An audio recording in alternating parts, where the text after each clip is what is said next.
자, 이제 오늘 오후 특강은 마태복음 26장 21절에서 30절까지 있는 말씀을 가지고 죄사함을 위한 나의 새 언약의 핀이라 하는 그 주제로 오늘 하나님 말씀을 듣도록 하겠습니다. 먼저 하나님 말씀 볼게요. 제가 한 절 읽고 여러분도 한 절 읽고 교독하겠습니다. 저희가 떡을 먹을 때 이르시되 내가 진실로 너희에게 이르노니 너희 중에 한 사람이 나를 팔리라 하시니 저희가 심히 근심하여 각각 여짜오되 주여 내니까 대답하여 가라사대 나와 함께 그릇에 손을 넣는 그가 나를 팔리라. 인자는 자기에게 대하여 기록된 대로 가거니와 인자를 파는 그 사람에게는 화가 있으리로다. 그 사람은 차라리 나지 아니하였다면 제게 죽을 뻔하였느니라. 예수를 파는 유다가 대답하여 가로되 랍비여 내니까 대답하시되 내가 말하였도다 하시니라. 저희가 먹을 때에 예수께서 떡을 가지사 축복하시고 떼어 제자들을 주시며 가르사대 받아 먹으라 이것이 내 몸이니라 하시고 또 잔을 가지사 살해하시고 저희에게 주시며 가르사대 너희가 이것을 마시라. 이것은 죄사함을 얻게 하려고 많은 사람을 위하여 흘리는 바 나의 피 언약의 피니라. 그러나 너희에게 이르노니 내가 포도나무에서 난 것을 이제부터 내 아버지의 나라에서 새 것으로 너희와 함께 마시는 날까지 마시지 아니하리라 하시니라. 이에 저희가 감람산으로 나아가니라. 아멘. 우리 잠깐 기도하겠습니다. 거룩하시고 또 자비로우신 우리 아버지 하나님께 감사와 찬송과 영광을 돌립니다. 이제 요한복음도 우리 특강도 마태복음에서 예수님이 십자가 앞에 즉 나무에 달려 돌아가시기 전에 일, 그 6월절 만찬에 대하여 일어나는 일들을 우리가 나누고 또 공부하고 있습니다. 주님이 말씀하신 말씀들이 과연 우리에게는 어떻게 들려왔는지 오늘 성령님께서 저희들에게 알려주신 것과는 어떻게 다른지를 우리가 잘 이해하고 깨닫고 야다하는 귀한 시간이 되게 하여 주시옵소서. 예수님의 이름으로 기도하옵나이다. 아멘.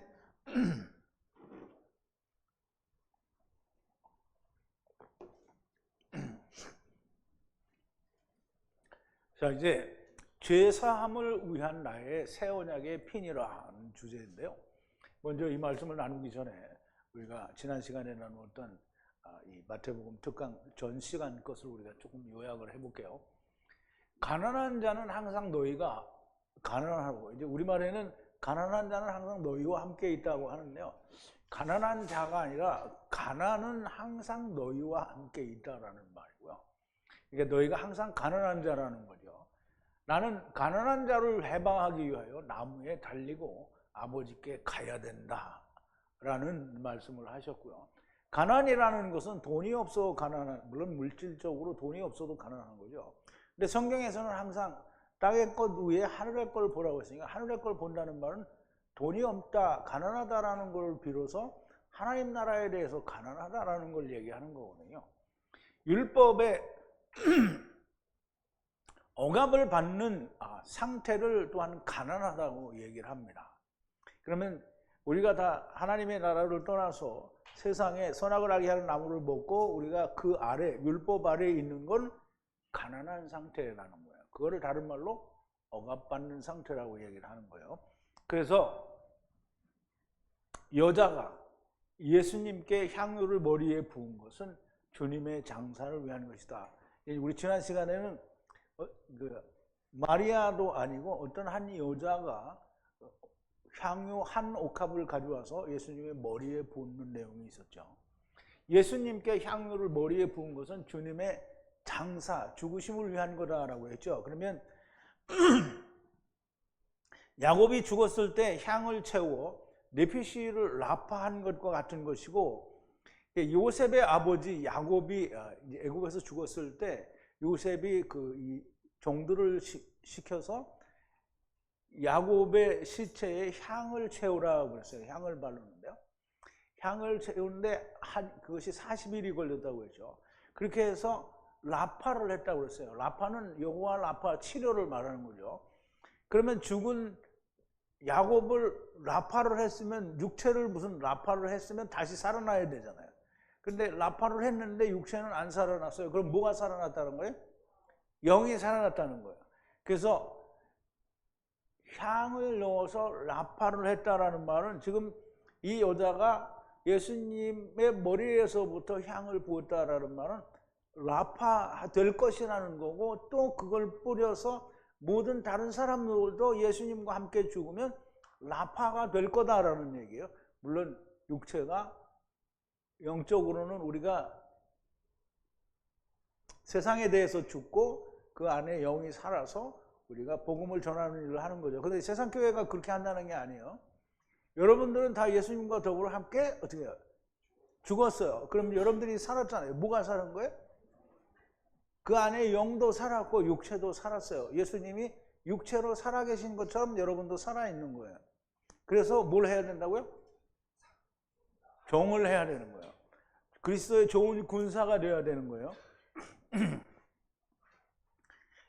그리고 여자는 향유를 예수님의 몸에 씨를 뿌리기를 하였다. 지금 온 천하에 어디서든지 이 복음이 전파되어지는 곳에서는 이 여자의 행한 일도 말을 하여 그 행위의 뜻을 기억하게 하라고 하신 거죠.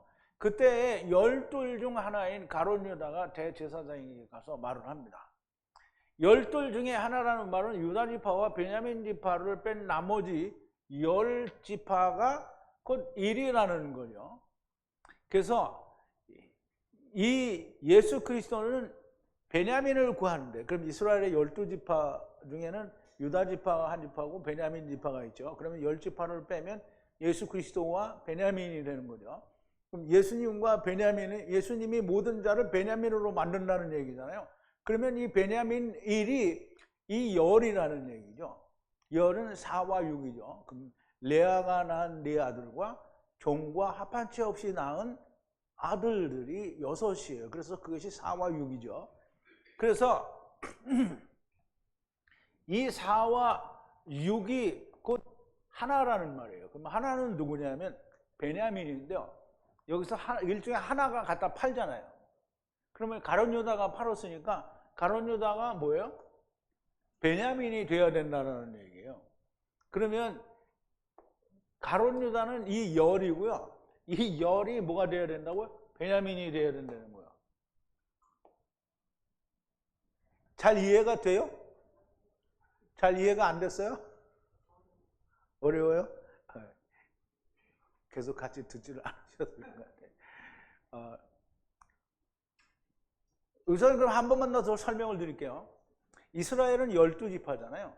그럼 12지파는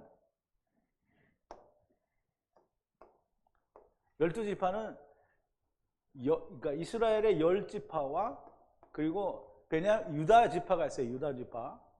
유다 지파가 하나고요. 그 다음에 베냐민 지파가 하나예요. 그러면 열과 여기 하나니까 12이잖아요. 그러면 이스라엘의 12지파라는 의미는 뭐냐면 예수 그리스도, 지금 유다 지파에서 예수 그리스도가 오잖아요. 그럼 예수 그리스도로 말미암아 이 10지파가 다 하나님의 아들 베냐민이 된다라는 뜻이에요. 그게 12지파라는 의미예요. 그러면 이스라엘의 10지파는 야곱이 자기 외삼촌 라반의 집에 가서 일을 할 때 아내를 둘을 얻잖아요. 그 아내 둘이 하나는 레아인데요. 레아에게서 아들이 넷이 나와요. 루벤과 시몬과 레위, 그 다음에 유다가 나오는데요. 이 네 아들이 구원의 기본이 되는 거예요. 이 사람이 다 구원의 은혜를 가지고 있어요. 그런데 그래서 구원은 유대인에게서 난다는 말을 하는 거고요. 그리고 나머지는 다 종들에게서 나요. 그러면 그 실바의 종, 그리고 빌하의 종, 그 다음에 레아가 합한 채가 없이, 즉 예수 그리스도 없이 낳은 아들이 둘이에요. 그래서 6이 다 종이나 혹은 약속이 없이 낳은 아들이에요. 그래서 그거는 이방인을 의미한다라고 얘기를 했어요. 그래서 그게 4은 작은 이스라엘이고요. 6은 큰 이스라엘, 이방인을 말한다라고 설명을 드렸어요. 그래서 이 4와 6은 곧 예수님을 팔아먹은 유다와 같고요. 예수님을 팔아먹은 모든 자가 어떻게 해요? 다 베냐민이 된다는 거예요. 베냐민이. 우선은 여기까지만 들으시고 이해가 안 되시면 강의를 더 들어보시고요. 아니면 앞에 거를 또 찾아서 들으셔야 됩니다. 자, 이제 유다가 예수를 넘겨주기로 하고 은 30을 받는데요. 은은 율법이고요. 주님이 나무에 매달리심으로 30으로 이루어진다는 거예요. 이게 즉 율법은 그 율법 아래에 있는 자가 나무에 매달려 죽음으로 말미암아 율법을 이루어서 30 아버지와 아들과 내가 하나 되는 말씀이 성취가 된다는 뜻입니다. 은 30을 받은 후에 예수를 넘겨줄 기회를 찾더라 그랬는데요. 무교절 첫날에 제자들이 어디서 유월절을 예배하기를 원하십니까? 라고 제자들이 주님께 물어보죠. 주님이 제자들 둘을 성읍으로 보냅니다. 이건 이제 마태복음에는 안 나오고요. 마가복음에 나오는 건데요. 성읍으로 보내서 둘을 보내죠. 둘을 보낸다라는 말은 제자들 중에 둘이라는 의미보다는 그냥 둘이에요. 둘은 뭐예요? 율법과 복음이에요. 성읍으로 보내서 율법을 나르는 질그릇 사람 아담을 보게 돼요. 그래서 그에게 주님이, 즉 첫사람 아담은 나중 사람 아담에게 모든 걸 넘겨주게 되어 있잖아요. 그래서 이 유월절 만찬을 준비를 해줍니다. 그래서 어디에서 주님, 그러니까 이제 마지막 사람 아담이 이걸 유월절을 먹으려고 하니까 어디서 하면 좋겠냐, 자기가 있는 걸 주는 거예요. 그래서 그 첫사람 아담으로 나타난 질그릇 사람의 다락방에 가서 유월절을 준비하게 되죠.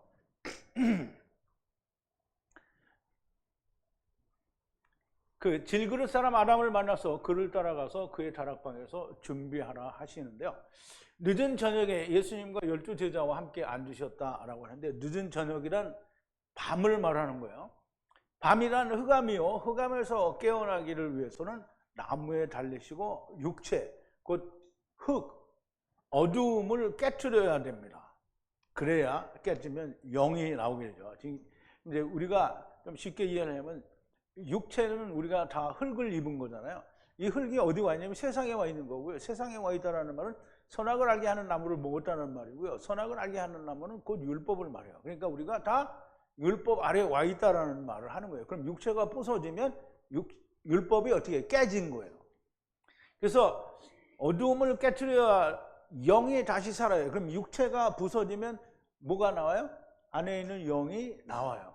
그러면 이제 예수를 안 믿었으면 나오면 어디로 가요? 음부로 가고요. 예수 그리스도 안에 있으면 죽음의 영이 어디? 아브라함 품으로 가는 거예요. 자, 이제 주님과 함께 합하여 죽으면 주님이 다시 사심과 같이 그 영이 다시 살고요. 주 안에서 빛이 된다는 것이고요. 그러면 주님이 하신 것과 같이 40일 동안 자기가 세상을 떠나는 날까지 하나님 나라의 일을 전해야 되는 겁니다. 자, 이제 오늘 본문으로 들어와서 21절인데요. 유월절을 먹을 때에 그들에게 가라사대 진실로 너희에게 이르노니 너희 중 하나가 나를 넘겨줄 것이니라 하시니라 그랬어요. 자, 이제 우리 원문을 좀 볼게요. 그리고 먹어요. 먹을 때. 그리고 그들에게 말씀을 하셔요. 주님이 말씀하시는 거예요. 진실로, 아멘리라는 말하는데, 너희에게 말하는데, 너희의 하나가 나를 팔 것이다, 넘겨줄 것이다 라고 주님이 얘기하셨다는 거예요. 물론 이제 우리말 번역이나 여기나 큰 차이는 없지만 이제 볼 때마다 큰 차이가 나는 부분이 있어서 항상 원어를 보는 겁니다. 자, 이제 인자가 유월절에 팔릴 것이라는 말씀을 하셨고, 12 중에 하나인 유다가 대제사장에게 가서 은 30에 판 것이 이미 기록이 되었고요. 주님이 만찬에서 직접 제자들에게 너희 중 하나가 나를 넘겨줄 것이라는 말씀을 지금 하시는 건 처음 하는 거예요. 요한복음에서도 주님이 너희 중에 하나가 나를 팔 거야 이런 말을 대놓고 하지는 않으셨어요. 근데 듣기는 다 들었어요. 그런데 여기서는 마태복음에서는 다 모두가 그 말을 진중하게 들어서 그 요한복음에서처럼 베드로가 머리짓을 이렇게 한 게 아니고요. 여기는 다 각자가 물어봐요. 자, 이제 22절인데요. 심히 근심하여 그들의 모두가 그에게 말하기를, 주님께 말하기를 시작하니 주여 나입니까? 라고 다 물어봐요. 자, 이제 저희가 여기는 이제 우리말에는 심히 근심하여 그랬는데요. 여기는 심히 대단히 이제 근심하여 걱정한다는 거죠. 근심하여 시작했어요. 뭐를? 말하기를 시작했는데요. 그들의 모두가 예수님께 말하기를 시작했어요. 뭐라고 말하기를 시작했냐면 주여 나입니까? 아닙니까? 그러니까 이제 우리말로 하면 그냥 납니까? 이렇게 번역을 했는데요. 실제로는 나입니까? 아닙니까? 이 말이에요. 근데 뭐 어떻게 했든지 상관은 없죠. 그러면 이제 제자들이 다 각자가 다 물어봤다는 얘기죠. 요한과는 약간 다른 모습으로 기록을 하였습니다. 요한은 베드로가 요한에게 머리 신호로 주께 물어보라 했다고 하는데 마태는 모든 제자들이 다 근심하며 각각 자기냐 아니냐라는 묻기를 시작했다고 합니다. 자, 이제 23절인데요. 대답하여 가라사대 나와 함께 그릇에 손을 담그는 그가 나를 넘겨주리라 그랬어요. 근데 이것도 조금 다른 성경과 약간 다르죠. 그런데 사실 의미는 같다라고 보여집니다. 그런데 대답하여 가라사대 담그는 나와 함께 같이 담그는 어디에? 그릇 안에 담그는 있는데 이 그릇은 히브리어로 얘기하면 케아라예요. 케아라.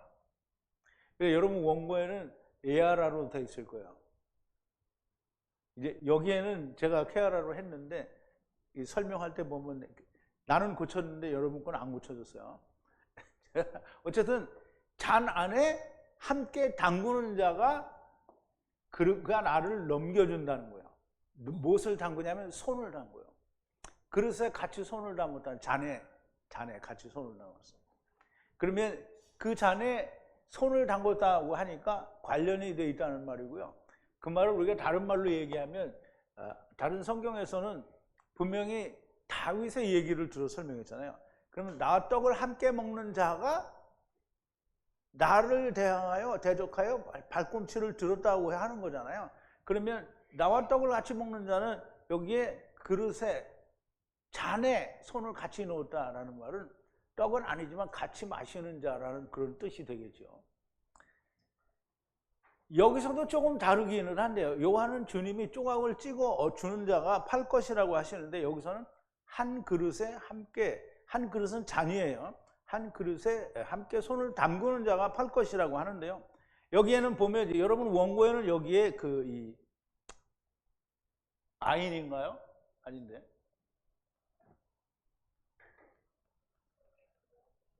여기 여러분 원고에는 똑같아요? 내가 바꿨나? 어쨌든 이게 트레빌론인데요. 이거를 이 케아라라고 해요. 케아라는 잔이에요, 잔. 그럼 성경에서 잔은 다 예수 그리스도의 그 피의 잔을 말하는 건데요. 케아라를 번역하는 것인데요. 이 케아라는 모두 잔으로 번역이 되어 있습니다. 이게 떡상 위에 있는 잔을 말하므로 포도주 잔을 말하는 것이고요. 그리고 손을 함께 담근다고 하시니 떡 조각을 담고 주어서 먹는 자와 같은 똑같지는 않지만 같은 의미를 가지고 있다라고 보여집니다. 그래서 그 손을 잔에 담그었다라는 말은 그가 이 일에 함께 관여했다라는 말씀인 겁니다. 그러므로 그 손을 잔에 담근 자는 모든 사람이 됩니다. 그러면 유다만 담궜잖아요. 그런데 유다는 뭐라 했어요? 예수님을 판 사람이잖아요. 그러면 나는 예수님을 안 팔았어요? 나도 팔았어요. 그럼 모든 자가 예수님을 파는 거예요. 그럼 유다가 팔았다라는 말은 모든 자가 팔았다는 말인데 유다는 모든 자가 유다인데요. 유다는 예수님이 택하셨잖아요. 그럼 택하셔서 종을 삼으려고 했는데 그냥 가만히 있으면 되는데 가서 자기가 혼자 죽었잖아요. 가만히 있으면 베드로처럼 다시 돌이켜서 쓰실 텐데 자기가 자기를 버린 거예요. 근데 모든 사람이 그러면 이제 유다는 죽기를 잘했다 그러면 우리도 죽기를 잘해야 되는 거예요. 근데 우리는 어떻게 죽어요? 예수님과 함께 죽죠? 유다는 저 혼자 죽었잖아요. 그러니까 어차피 죽는 건데 주님과 같이 죽어야지 왜 혼자 죽냐고. 그래서 예수님이 그러는 거예요. 낫지 않은 것이 좋을 뻔했다라고 얘기하는 거예요. 자, 24절인데요. 인자는 그에 대하여 기록된 대로 가거니와. 그럼 예수님은 성경에 기록된 대로 가는 거예요. 그러나 화가 있으리로다 인자를 넘겨준 그 사람은 만약 그 사람은 낫지 않았으면 좋았을 것이다 라고 얘기하는데요.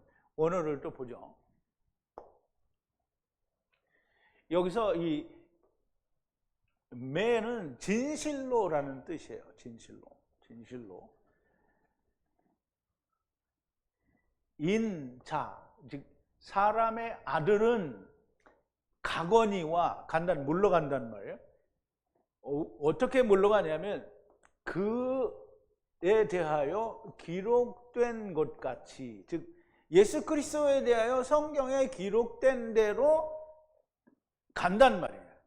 그러나 라는 이 감탄사가 있어요. 이 감탄사는 바리새인들과 서기관들한테 화 있을진저라고 할 때마다 아가 나왔어요. 그래서 이 아는 바리새인들과 서기관들과를 화가 있으리로다 하는 게 같은 의미가 되는 거예요. 그러면 화가 있으리로다 누구예요? 유다에게 말을 하는 거죠. 인자를 판 그에게는 화가 있으리로다 인자, 즉 그 사람은, 이게 인자가 아니라 그 사람은 화가 있으리로다 그 어떤 것이라고 말하는데요. 인자를 Son of Man, 즉 사람의 아들 인자를 넘겨준 그것에 그 사람은 화가 있으리로다 그랬어요. 그가 좋을 뻔했다라는 말이에요. 그에게 좋을 뻔하였다. 뭐가 좋을 뻔했냐? 만약 낫지 않았으면 그 인간이 낫지 않았으면 좋을 뻔했다라는 거예요. 원래 주님이 택하셨으니까 어떻게 해요? 주님이 택하셨으니까 일을 해야 될 거 아니에요. 그러면 이제 유다 때문에 누가 나왔죠?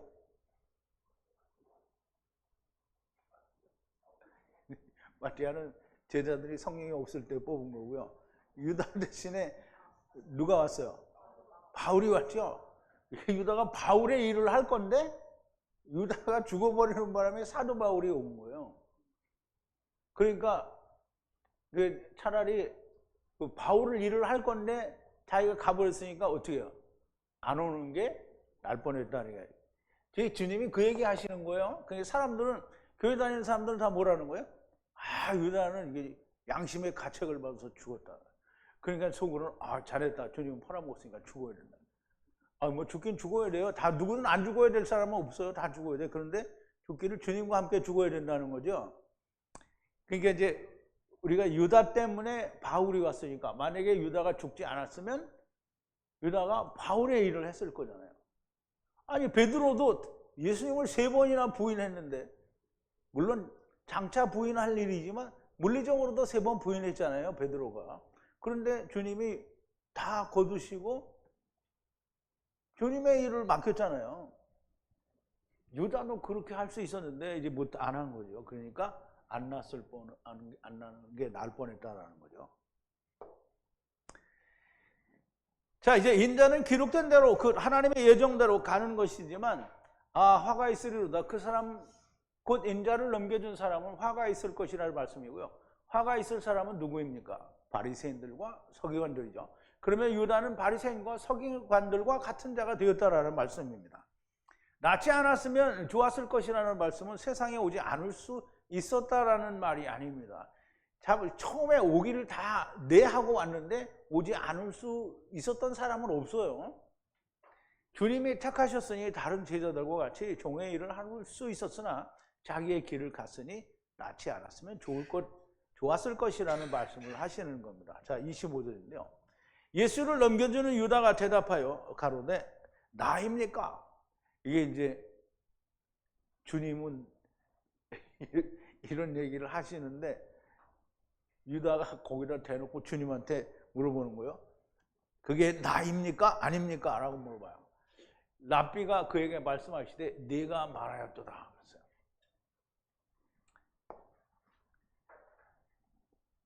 그런데 대답을 하셨어요. 유다가, 그러니까 예수 그리스도를 넘겨주는 유다가 말을 했어요.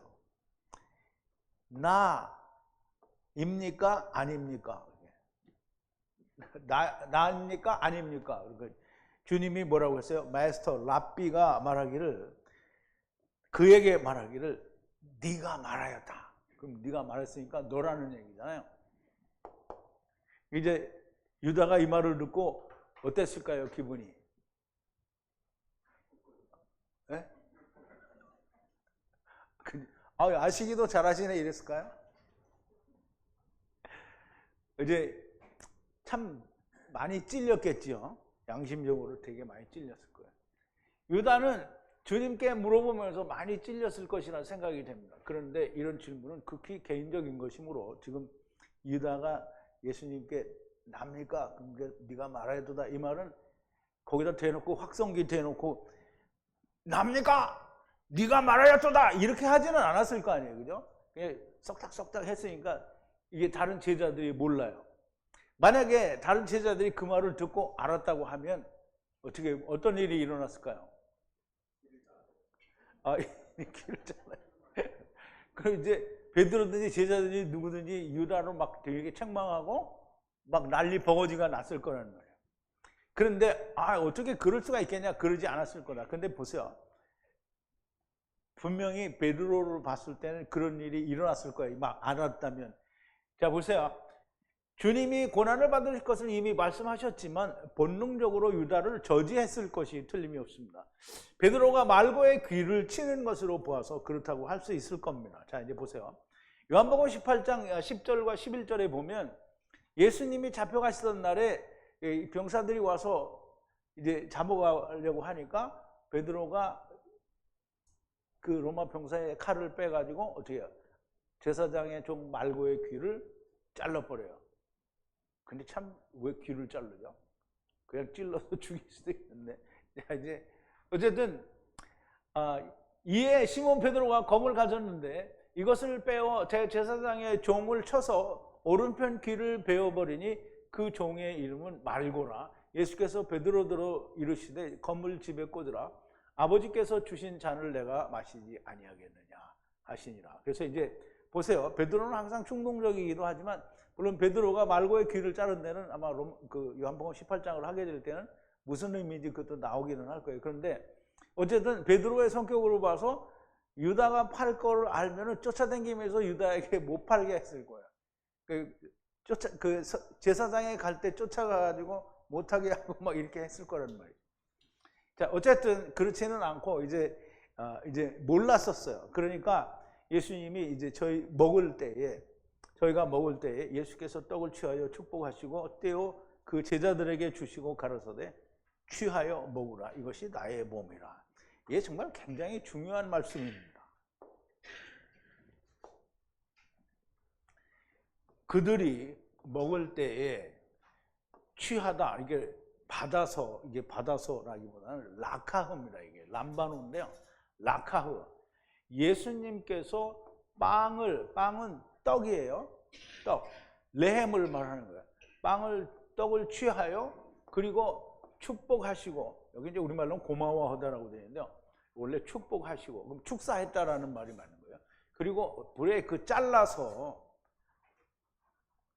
그리고 주었어요. 누구에게? 제자들에게 주었어요. 제자들에게. 이 떡은 나의 몸이다 라고 하고 잘라서 제자들에게 축사를 하시고 제자들에게 나눠줬어요. 그리고 말씀하시기를 받아서 먹으라는 거예요. 예수님의 몸을 먹으라는 거예요. 물론 물리적으로는 떡을 먹는 거죠. 근데 예수님이 뭐라 했어요? 이것은 나의 몸이라. 그래서 이거 몸을 먹는 거예요. 예수님의 몸을 먹는 거예요. 그럼 예수님의 살을 칼로 툭 잘라서 이렇게 착 먹는 거예요? 그러면 예수님의 몸을 먹는 게 어떻게 먹는 건지 옛날에 교회 다닐 때 내가 예수님을 먹는 게 어떻게 먹는 건지 알았다고 하는 사람 손 들어봐요. 지금은 알아요? 어떻게 먹어요? 아, 확실히 잘하네. 이것이 나의 몸이다. 몸이다. 이것이 나의 몸이다. 그럼 떡이 나의 몸이라는 거예요.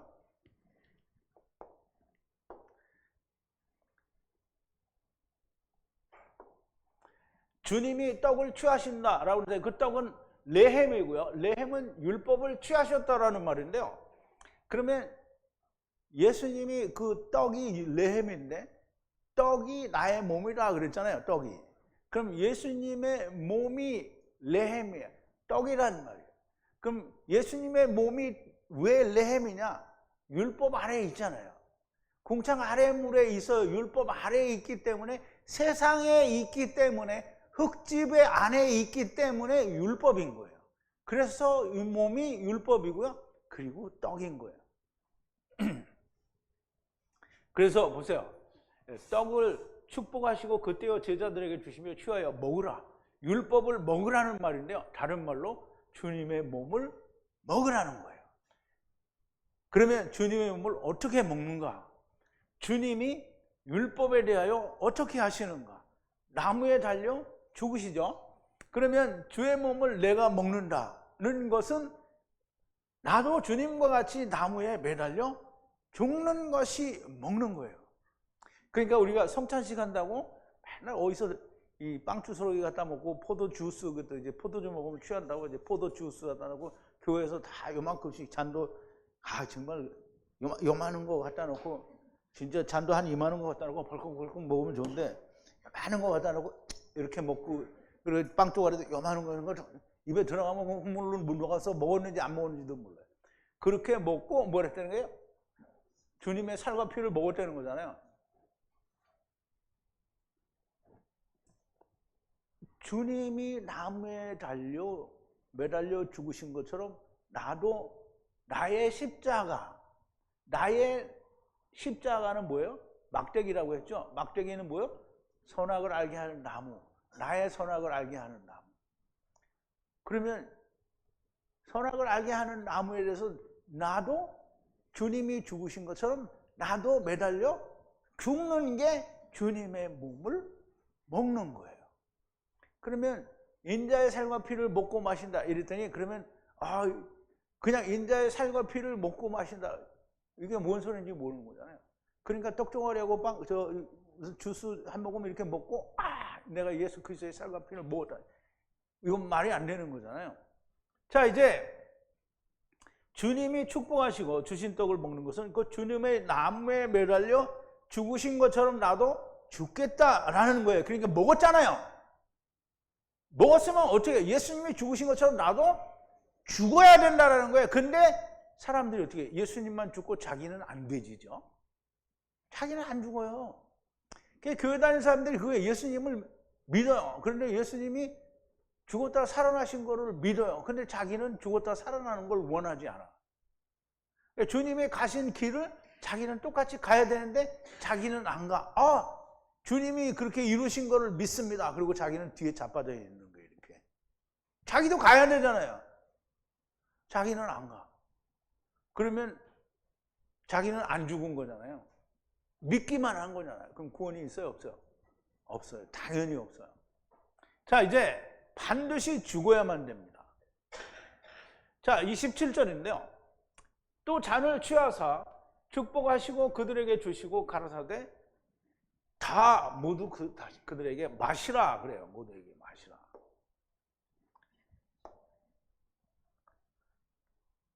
또 이제 컵이에요. 여기 이제 컵은 아까 그 케아라하고는 약간 다른데 여기도 잔이에요. 잔을 취하여 그리고 또 축사하시고 주었어요. 제자들에게 주시고 말씀하시기를 마시라. 이것을 모두 마시라는 거야. 그럼 이제 이 피에 대한 설명이 아직 안 나왔죠. 잔을 마시라. 여기까지만 나왔단 말이에요. 잔을 마시라. 그럼 왜 마셔야 되냐? 그럼 이제 잔은 포도주고요. 포도주는 예수님의 피를 의미합니다. 모두에게 이 잔을 마시라고 하시고요. 율법에 대하여 나무에 매달려 죽었어요. 나무에 매달려 죽었으면 어떻게 해야 돼요? 이제 죽었어요. 죽었으면 어떻게 해요? 나무에 매달려 죽었으면 어떻게 해요? 생명이 와야 되겠죠? 자, 이제 우리가 이거 잘 알아야 돼요. 여러분, 침례를 받으면, 물론 장로교에서 하는 약식 세례 침례를 말고 진짜 모든 다른 교파에서는 침례를 해요. 그래서 침례를 딱 때가 있어야 되고요. 이제 미국 침례교회에서는 보통 집에 교회에다가 이 침수통을 만들어요. 침례통을 큰 걸 만들어요. 그래서 그걸 교회가 크면 교회 강대상 아래다 만들고, 또 안 그러면 자기들끼리 만들어요. 그리고 안 그러면 야외에 나가서 정말 물속에 싹 들어갔다 나와요. 그러면 이제 이게 잘 들어봐요. 침례를 한다면 침은 물속에 어떻게 해요? 탁 잠궈서 물속에 쏙 들어가면 어떻게 해요? 죽은 거예요. 근데 그걸 한 5분 동안 안 꺼내면 어떻게 해요? 진짜로 죽죠? 근데 이제 죽었다 하고 잠깐 한 몇 초 동안 있다가 꺼내요. 그럼 꺼냈으면 이제 죽었는데 이제 살았다는 거예요. 그러면 죄에 대하여 죽고 다시 살았다는 거예요. 그 침례는 이렇게 하는 거예요. 죽으면 어떻게 해요? 반드시 다시 살아야 돼요. 그런데 나무에 달려 죽었잖아요. 그러니까 죽었으니까 살아야 돼요. 그럼 살아야 되면 뭘 먹어야 돼요? 예수님의 생명의 피를 먹어야 되는 거예요. 그래서 주님이 피를 마시라고 하는 거예요. 그래서 생명이 와야 되는데요. 피는 뭐라고 했냐면 생명인데요. 레위기 17장 11절에 보면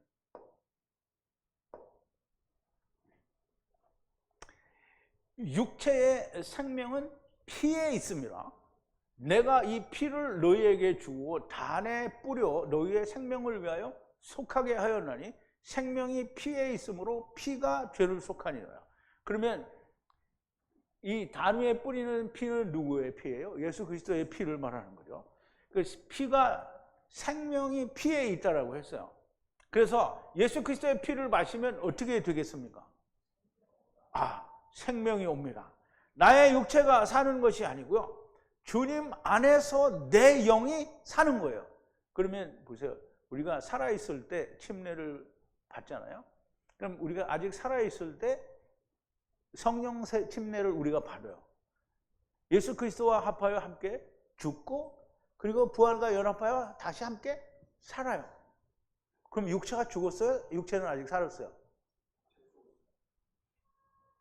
아니, 내가 예수 그리스도와 합하여 죽었어요. 그리고 다시 생명, 부활과 연합하여 살았어요. 그러면 육체는 아직 죽었어요? 살았어요?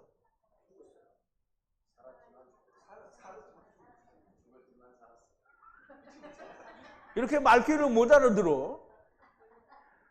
죽었어요. 그런데 영이 살았는데 육체도 아직 안 죽었단 말이에요. 그러니까 예수님이 어떻게 죽으셨다가 다시 살았어요, 육체가. 그래서 하나님의 일을 하잖아요. 언제까지? 승천하실 때까지. 그럼 우리도 예수님과 함께 죽고 다시 살았어요. 부활했어요. 육체도 살았어요. 예수님의 삶과고 똑같은 거죠. 그럼 예수님이 육체가 살았을 때 뭐 했어요? 하나님 나라의 일을 전했어요. 그럼 우리도 하나님 나라의 일을 전해야 돼요. 그러니까 침례를 아무렇게나 막 받고 나 침례 받았다 이렇게 하면 안 돼요.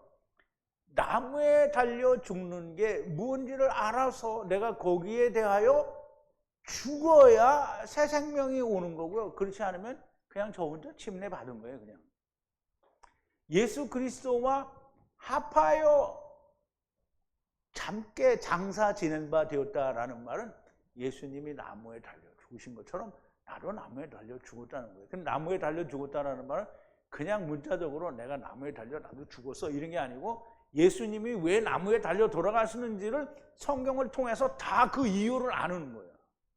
그래서 나도 그렇게 같이 죽어야 새 생명이 오는 거예요. 피를 마실 수 있는 거죠. 그냥 아무것도 모른 채 나는 그냥 예수님과 같이 나도 죽었어 이렇게 하는 걸 말만 죽은 거예요. 그러니까 그거는 뭐예요? 아무짝에도 쓸모가 없는 거예요. 성령님도 오시지도 않은 것이고 아무것도 아닌 거예요. 자, 이제 나의 육체가 사는 것이 아니라 주님 안에 내 영이 사는 겁니다. 살리는 것은 영이니 육은 무익하니라. 주님처럼 나무에 매달려 죽으면 주님이 사신 것처럼 나의 영이 살아요. 그럼 이제 보세요. 우리가 이제 베드로전서 3장 10몇 절이야. 18절인데요. 이거를 교회에서는 뭐라고 하냐면 난해 구절이다. 왜냐하면 옥에 있는 영들에게 가서 뭘 전했다니까. 아, 옥에 있는 영들은 땡이라면 그건 지옥이라는 거야. 거긴 땡인데 왜 거기 가서 뭘 전하냐. 이거는 있을 수 없는 일이다. 누가 그런 얘기를 해요? 신학이 그렇게 해요. 신학은 누가 만들었다고요? 하느님이 신학을 만들어서 줬어요? 그럼 신학은 누가 만들었어요? 사람이 자기들이 만드는 거예요. 그럼 사람들의 생각에는 그게 있으면 안 돼요. 근데 하나님의 생각과 뜻에는 반드시 그게 있어야 돼요. 왜냐? 보세요. 노아 시대 때의 모든 사람들이 방주로 살아난 사람은 8명 뿐이잖아요. 나머지는 다 어떻게 했어요? 어디 빠져 죽었어요? 물에 빠져 죽었잖아요. 근데 물에 빠져 죽었어요. 전부 물에 빠져 죽었단 말이에요. 그럼 이제 물에 빠져 죽었잖아요. 그럼 그 다음에 무슨 일이 일어나야 돼요? 물에 빠져 죽었으니까 무슨 일이 일어나야 돼요? 살아나는 일이 있어야 되잖아요. 살아나려니까 어떻게 해요? 예수님이 다시 살아난 것을 보여준 적이 없잖아요. 근데 예수님이 십자가에서 죽으시고 다시 살았어요. 그러니까 이제 그때는 생명이 있어요. 그러니까 생명을 어디 가서 전해요? 물에 빠져 죽은 사람들에게 가서 생명을 전하는 거예요. 그럼 침례가 그때 노아 시대 때 물에 빠져 죽은 사람의 침례가 예수님께서 죽으시고 그 영이 살아나셨을 때의 침례가 그 사람들이 끝났어요. 누가 끝났어요? 노아 시대 때에 순종치 않고 물에 빠져 죽은 자들의 침례가 그때 끝났어요. 침례가 끝났다라는 말은 다시 살았다는 거예요. 그러면 음부에 있다가 다시 살았으니까 어디로 가야 돼요? 아브라함 품으로 가야 돼요. 그러면 아브라함 품으로 갔다라는 말이 성경에 없어요. 그러면 갔다는 말이 없으니까 그냥 음부에 있다. 이렇게 말을 해야 되는 거잖아요. 만약에 갔다는 말이 없으면. 그러면 예수님이 부활을 가서 전해서 생명을 전했어요. 그럼 생명을 전했으면 생명을 준 거예요? 안 준 거예요? 근데 생명을 받은 놈이 음부에 있으면 말이 맞아요? 안 맞아요? 그러니까 성경에 기록이 없어도 이거는 아브라함에 갔다고 이렇게 믿어야 되는 거죠. 말을 해야 되는 겁니다. 그걸 꼭 똥인지 된장인지 찍어 먹어봐야 하냐 이렇게 주님이 얘기하시겠죠. 물론 그렇게 말씀을 안 하시지만 그걸 여러분들은 꼭 진짜 찍어 먹어봐야 됩니까? 자, 이제 보세요. 그리스도께서 한 번 죄에 대하여 고난을 당했다는 말은 죽으셨다라는 말이에요. 고난을 당하셨기 때문에 의로운 자로서 불의한 자를 위하여 고난을 받으신 이유가 뭐냐면 하나님께로 너희들을 가져오기 위해서, 즉 불의한 자를 의로운 자로 대신하여 죽음으로 너희들을 하나님께로 가져오기 위해서 죄에 대하여 예수님이 죽으셨다는 말이에요. 그렇게 육체로는 참으로 죽이심을 당하고, 그런데 영으로는 다시 살아났다는 거예요. 활기뛰게 하다는 건 다시 산다는 말이에요. 영으로는 다시 살았어요. 그래서 영으로는 다시 살리심을 받고 옥에 있는 영들에게 뭘 했다고요? 부활을 전했다는 거예요. 그러면 예수님도 육체로는 죽이심을 당하고 영으로는 살리심을 받았어요. 그러면 베드로가 이야기하는 것은 예수님의 영이 생명을 전파했죠. 그 다음에 또 육신으로도 그 몸이 다시 살아요. 그러면 예수님이 육신으로 다시 살아서 얼마 동안 있다고요? 40일 동안 있어요. 40일은 성경에서 숫자는 아주 중요합니다. 그래서 숫자에 대한 공부를 하는 것도 굉장히 중요한데요. 40일은 4가 열이 될 때까지잖아요. 열은 끝마친다는 뜻이 있어요. 이루어진다, 성취가 된다. 4는 세상을 말해요. 그럼 내가 세상이라는 데서 나의 모든 것이 맞춰질 때까지, 그럼 내 생명이 끝날 때까지 복음을 전해야 된다는 말이에요. 그럼 예수님은 물리적으로 40일만 계셨지만 그 숨은 뜻은 내 생명이 다하는 날까지 복음을 증거하라고 하시는 거죠. 그러니까 마태복음 28장에 주님이 뭐라 그랬어요? 세상 끝날까지 너희와 함께 있다고 했고요. 그리고 온 유대와 사마리아와 땅끝까지 이르러 내 증인이 되라. 그러면 너 몇 살 때까지 해라 이런 말이 있어요? 없어요? 그럼 언제까지 해야 돼요? 죽을 때까지 해야 돼요.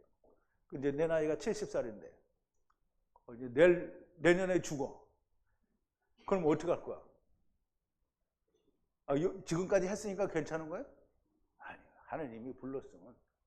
아니, 바울도 불러가지고 40에 하나 감염매를 5번 두들겨 맞게 하고 태형을 3번 두들겨 맞게 하고 막 배 난파돼서 죽을 뻔하게 하고 독사에도 물리고. 그렇게 쉽게 1년만 하고 죽을 것 같으면 뭐하러 부르겠어요? 모르긴 몰라도 아직 내가 꼬부라질 때까지는 아마 사용이 될 거라고 생각이 됩니다. 그러면 이제 보세요. 여러분이 나이가 몇이 되었든지 그거는 내가 신경 쓸 일이 아니에요. 내가 내 나이에 대해서 왜 신경 쓰냐고. 그럼 내가 내일 모레 죽을 것 같으면 알고 죽는 게 좋지 모르고 죽는 거보다. 그렇지 않아요? 근데 하나님이 알려줄 때는 이유가 있잖아요. 뭐하러 알려주겠어요?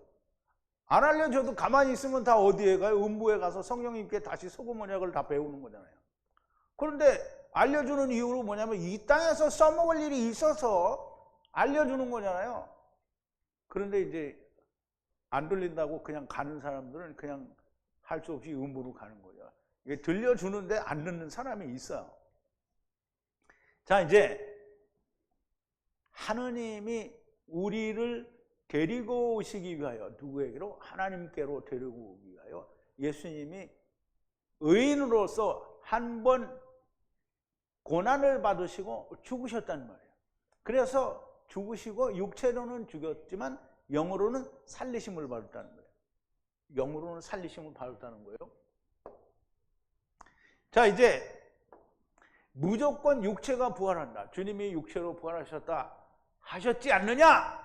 마구 우기는 사람들아, 쭈구렁방탱이가 된 네 얼굴을 가지고 부활하고 싶으냐? 보세요.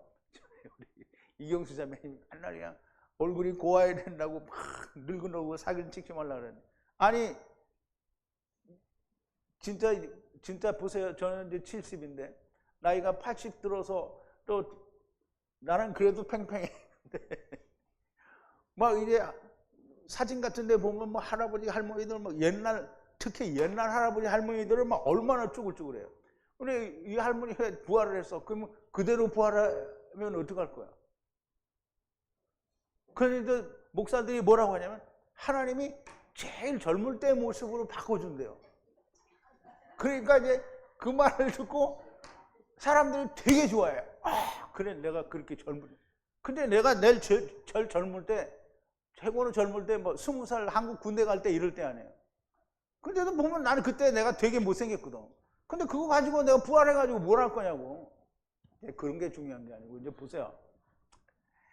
그러면 우리의 육체가 부활한다 그러면 내일인가 이제 요한복음 할 때 나오는데요. 주님이 우리의 처소를 예비하러 가신다고 하잖아요. 그럼 우리의 처소를 예비하셨는데 우리가 우리의 육체로 부활해서 제일 팽팽할 때의 모습으로 부활하면 주님이 예비하신 처소는 다 어디다 써먹을 건데, 그거 다 어디다 갖다 버려야 되는데. 그러니까 모두 번역성경, 신학, 사람들의 계명, 세상 학문을 보고 말을 하기 때문에 그러는 거예요. 예수 믿는 자가 예수 그리스도와 합하여 나무에 매달려 죽고 다시 새 생명 가운데 살면 나의 육체가 다시 사는 것이 아니고요. 물론 내가 사는 동안에는 육체가 있어요. 그러나 부활은 내가 육체가 부활하는 게 아니라 하나님이, 주님이 예비하신 영원한 하나님의 집을 입고 부활하는 거예요. 주님을 위해 그것도 40일 동안을 세상에서 다시 주님이 사셨고요. 나도 내 내 육신이 다할 때까지 4에서 10이 될 때까지 종의 일을 하다가 첫째 부활 때, 우리가 부활을 언제 하느냐면 육체가 부활한 게 부활 아니에요. 계시록 20장에 보면 뭐라 그랬어요? 첫째 부활이 언제라? 천년왕국의 시작이 될 때 혼인양의 잔치에 참여해서 어린 양의 신부로 그리스도와 하나가 된 자들이 첫째 부활에 들어가는 거예요. 그런데 무슨 쭈렁방탱이 할아버지 할머니 얼굴을 가지고 부활하는데 최고로 젊을 때로 해주나요? 최고로 젊을 때로. 그럼 애기로 해주지 왜? 우리가 정말 이게 성경을 모르고 세상 학문, 즉 신학 같은 걸 가지고 보고 듣고 자기들이 든 걸 가지고 얘기하니까, 또 목사들이 한 얘기를 다 들어요. 그러면 이제 목사들이 가장 예쁠 때, 가장 젊었을 때로 부활시켜준다 이렇게 하니까 사람들이 그걸 좋아하는 거예요. 그럼 누구 말을 듣고 좋아하는 거예요? 목사 말을 듣고 좋아하는 거잖아요. 성경 말씀을 듣고 좋아하는 게 아니잖아요. 자, 이제 28절인데요. 이것은 예수님의 얘기예요. 이것은, 그러니까 이 피는 이 말이에요. 지금 잔을 나눠줬잖아요. 이것을 마시라 그랬어요. 그러면 이 잔은 새 언약의 나의 피니라 많은 사람의 죄를 해방 자유케 하기 위하여 붓는 것이니라 그랬어요. 자, 이제 저는 여기 원문 번역을 쓸 때도 될 수 있으면 내가 좀 맞춰서 쓰기는 하는데요. 자, 이제 이것은 죄 사함을 얻게 하려고 많은 사람을 위하여 흘리는 나의 피, 곧 언약의 피니라 그랬는데요. 이것은 이다, 피다, 나의 피라는 거예요. 피, 새로운 언약의 피라는 거예요. 새 언약의 피라는 거예요. 많은 사람을 위하여 흘리는, 이 흘린다라는 말이 쏟는다, 붓는다라는 뜻이에요. 쏟는다, 붓는다. 이게 피를 쏟아요. 어디다 쏟아요? 땅에다 쏟아요. 아담아에 쏟아요. 아담아에. 그러면 이제 많은 사람들의 죄 사함을 위하여 쏟는 새 언약의 피라는 거예요. 주님이 피를 땅에 흘리시는 것은 땅에 있는 자들이 마시게 되는 것이고요. 주님이 축복하시고 주신 떡을 먹은 자는 율법에 대하여 죽은 자가 되고요. 율법, 그 나무에 달려 죽은 자는 다시 율법에 대하여 건드리면 안 됩니다.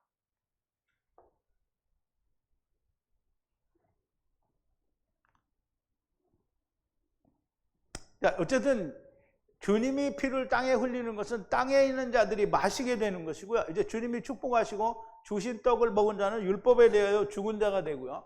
그러면 율법, 그 나무에 매달려 죽은 자는, 내가 죽었잖아요. 나무에 매달려서. 그러면 나무에 매달려 죽은 자는 다시 나무에 있는 걸 가져오면 안 돼요. 즉 율법에 대하여 건드리면 안 된다라는 말이에요. 나무에 대하여, 율법에 대하여 죽었는데 왜 다시 율법을 꺼내오는가? 이거 미쳤거나 아니면 매달려 죽지 않은 거예요. 죽어야 주님의 피를 마시게 됩니다. 죽지 않은 자는 절대 피를 마시지 못해요. 그러면 오늘날 교회가 다 11조 율법 지키죠. 그리고 안식일 지키죠. 우린 주일 지킨다. 주일이나 안식일에 뭐가 다르겠어요? 도끼니 개끼니 뭐. 자, 이제 그러면 또 교회마다 달력을 다 만드는데요. 전부 달력에다가 뭘 써놔요? 유대인의 절기를 다 적어놓죠. 그리고 목사들이 그 절기에 맞춰서 설교하죠. 그럼 율법 지키는 거예요? 안 지키는 거예요?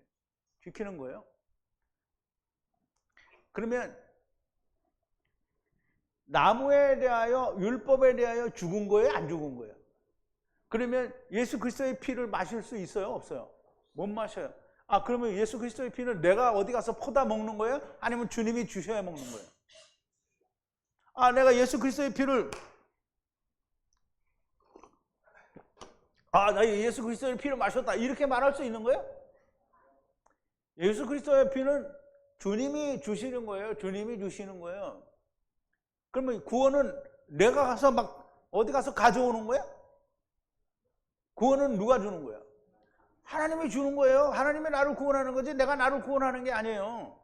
그러니까 보세요.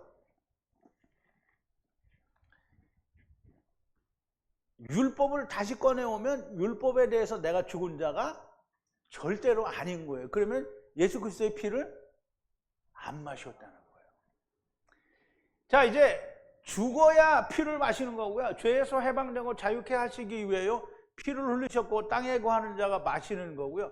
주 안에서 죽지 않아도 피 흘렸으니 땅에 있던 모든 자가 마신 자예요. 그러므로 주님이 마지막 날에 하나도 잃어버리지 않고 다시 살리리라 하시는 것입니다. 자, 이제 이 말은 뭐냐면 우리가 죽지 않으면 피를 못 마셔요. 그런데 우리가 피를 안 마시고 다 죽었잖아요. 예수 안 믿는 사람들은 피를 안 마시고 죽었잖아요. 그러면 피를 안 마시고 죽었어요. 그러면 이제 보세요. 창세기 4장에 보면 하느님이 가인에게 얘기하셨는데 땅이 내 형제 아벨의 피를 어떻게 해요? 받았대요. 입을 벌려 취하였다라고 돼 있거든요. 그러니까 어떻게 된 거예요? 땅에다 쏟았잖아요. 그럼 땅에서 죽은 놈들이 그거를 먹는 거예요. 그러니까 아무도 잃어버리지 않는다는 거예요. 자, 그런데 보세요. 여기 보면 예수님이 그러므로 주님이 마지막 날에 하나도 잃어버리지 않고 다 다시 살리리라 하시는 거고요. 백보자 심판 때 다 다시 살린다라는 얘기를 하시는 거예요. 자, 29절인데요. 그런데 너에게 이르노니 지금부터 포도나무에서 난 것들로부터 마시지 아니하리라. 나의 아버지의 나라에서 너희와 함께 새로운 것으로 항상 언제나 마시는 그날까지 포도나무에서 난 걸 먹지 않는다는 거예요. 그럼 이 포도나무에서 난 걸 먹지 않는다는 말도 우리가 잘 이해를 해야 됩니다. 그런데 너희에게 말하노니 라고 그랬어요. 지금으로부터 마시지 않고 않으리라 그랬어요. 마시지 않고 않으리라. 포도나무의 열매 혹은 후손이라고 하는데요. 포도나무의 열매, 포도나무의 후손, 이것을 먹지 않겠다는 거예요. 언제까지? 언제까지인데요. 날까지예요. 어떤 날까지? 언제든지 그들을 마시고 너희와 함께 새롭게 마시는 날까지. 어디에서 새롭게 마시나? 하나님의 나의 아버지의 나라 안에서 새로운 것으로 먹을 때까지예요. 그러면 이제 우리가 생각할 때 이렇게 생각하잖아요. 아, 이제 포도나무에서 난 거를 하늘나라에 갈 때까지는 안 먹는다, 이렇게 이해를 하고 있단 말이에요. 저도 그렇게 이해를 했었으니까요. 하나님의 나라에 갈 때, 그럼 하나님의 나라가 어디예요? 우리는 하나님의 나라를 잘못 이해를 하면, 그러면 이제 우리는 항상 하나님의 나라는 하늘에 있는 것만 얘기를 해요. 그럼 하늘에 있는 게 하나님의 나라가 아니다라는 말을 하는 게 아니에요. 그럼 예수님이 회개하라 천국이 가까웠느니라, 그러면 회개하라 천국이 가까웠느니라 그럴 때는 그 천국이 누구예요? 예수님이잖아요. 그럼 예수님이 세상에 지금 왔잖아요. 천국이 온 거예요. 그러면 하나님의 나라가 지금 세상에 왔어요. 그러면 우리가 천국에 가려면 어디 가야 돼요? 이 안에 들어가면 되죠? 예수 그리스도 안에 들어가는 거예요. 그래서 예수님이 요한복음 17장에서 뭐라고 하냐면 내가 저희 안에, 저희가 내 안에, 아버지께서 내 안에, 그러면 예수 그리스도가 하나님의 나라로 내가 그 안에 들어가면 내가 하나님의 나라 안에 들어간 거잖아요. 그러면 우리가 무조건 이 세상에서는 다 없는 거고 하나님의 나라에서만 먹는다라고 생각하는데 그게 아니고요.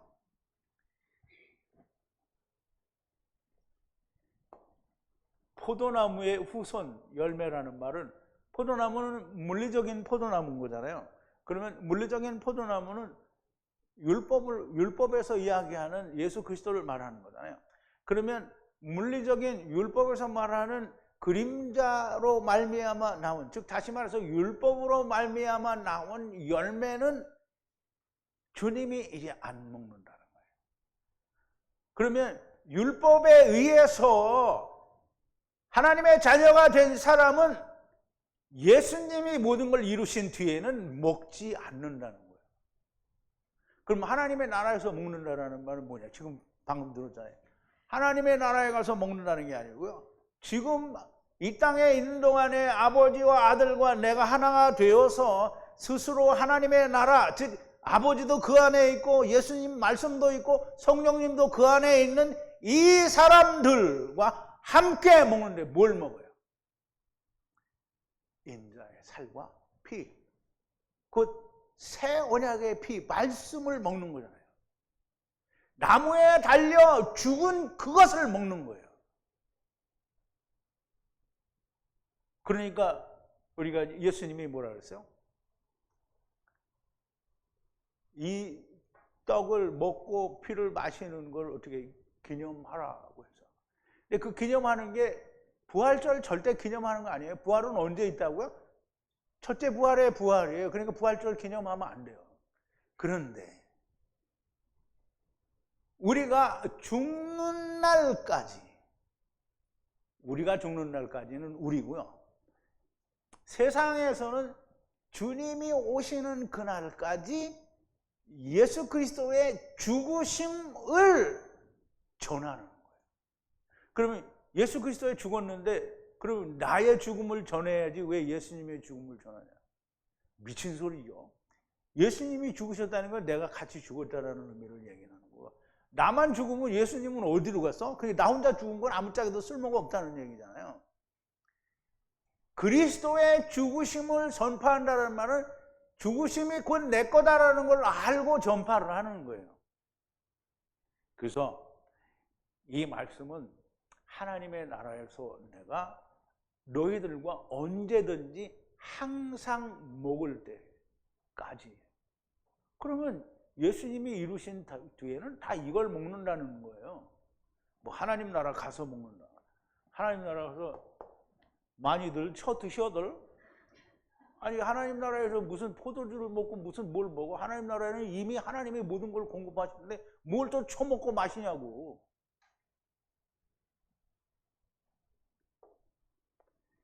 지금부터 포도나무에서 난 것들로 마시지 않으신다. 포도나무는 주님의 그림자가 되고요. 율법에서 나는 것을 먹지 않는다는 뜻이고요.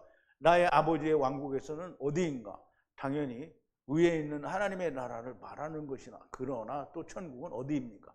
주님 안이 천국이고요. 주님이 어디에 계신가? 누구와 함께 계시는가? 주님과 주님 안에 아버지와 또 성령님이 내 안에 계시면 주님의 아버지의 왕국은 어디입니까? 당연히 우리는 날마다 언제나 주님의 살과 피를 먹고 마시지 않는가? 살과 피를 먹는 건 또 율법을 먹는다는 게 아니죠. 언제든지 주님이 나무에 돌아가신 처럼 나도, 사도 바울이 뭐라 했어요? 내가 날마다 어떻게 해요? 죽노라. 날마다 먹고 마시는 거예요. 죽은 걸 자꾸 재확인하는 거예요. 위에 계신 주님의 아버지의 왕국에서 먹고 마시고 싶은 사람은 그렇게 하라는 거예요. 그렇게 하면은 음부에 있는 사람도 나중에 다 그렇게 되죠. 거기는 저절로 먹는 건데. 자, 이제 그리고요 30절인데요. 그리고 찬양하고 올리브산으로 나아가니라 그랬어요. 그러면 이제 이 마지막 절인데요. 그렇게 주님이 이제는 내가 포도나무에서 난 걸 먹지 않고 아버지의 나라에서 너희와 언제까지나 항상 먹는 그날까지, 그 먹는 날까지 이제 다시는 먹지 않겠다라고 얘기를 하고요. 그러면 이제 그 말씀을 하시고 하나님을 찬양하고 올리브산으로, 감람산이라고 하죠. 올리브산으로 나아가니라 그랬는데요.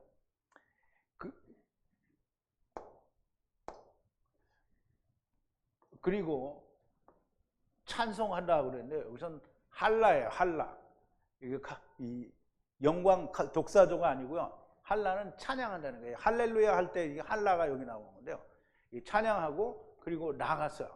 어디로? 산으로 나갔는데요. 무슨 산이냐? 올리브산이에요.